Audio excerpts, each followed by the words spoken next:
법원은 윤석열 대통령의 구속을 취소하면서 구속심사 기간을 날이 아닌 시간으로 개선했죠.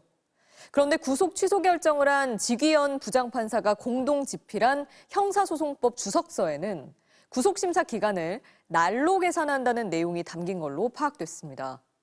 그렇다면 책과 반대되는 결정이 아닌지, 왜 하필 윤석열 대통령 사건부터 이런 계산법을 적용해야만 했는지 저희가 직접 지기현 판사에게 물어봤습니다. 김상훈 기자가 보도합니다. 2022년 10월에 나온 주석 형사소송법 책입니다. 윤석열 대통령 구속 취소를 결정한 서울중앙지법 형사합의 25부 지기현 부장판사도 당시 대법원 재판 연구관 자격으로 집필에 참여했습니다.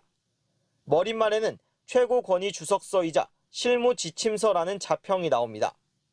이 책 297쪽에 구속기간 계산 기준이 나옵니다. 법원에 구속영장 청구서를 접수한 날부터 영장을 발부해 검찰에 서류를 반환한 날까지 2일이 걸렸다면 구속기간 만료일에 2일을 더한 날이 구속기간 만료일이라고 돼 있습니다. 시간이 아닌 날을 기준으로 명시한 겁니다. 지판사는 그러나 윤 대통령 구속을 취소하면서 자신이 3년 전 참여한 주석서의 내용과 다른 이례적인 기준을 적용했습니다. 날이 아닌 시간을 기준으로 삼아 윤 대통령이 구속기한 만료 이후 기소된 걸로 판단한 겁니다. 지판사는 구속 취소 결정문에서 7월 1일 오후 2시 구속심사 서류를 접수해 다음 날 오후 1시에 반환하는 경우 23시간이지만 날로 계산하면 2일로 계산되는 불합리가 생긴다고 지적했습니다.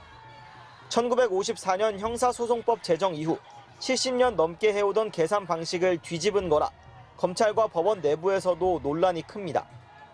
지판사는 이번 구속 취소 결정의 이유가 주석서와 배치된다는 지적에 대해 해당 부분 집필에는 관여하지 않았다며 피의자 인권 보호 측면에서는 시간으로 보는 게 도움이 된다는 입장을 밝혔습니다. 이번 결정이 피의자 권리 보호 차원에서 존중받아야 한다는 평가도 있지만 왜 최고 권력자이자 내란 혐의를 받는 윤 대통령 사건부터 시작해야 하는지는 명쾌하지 않습니다.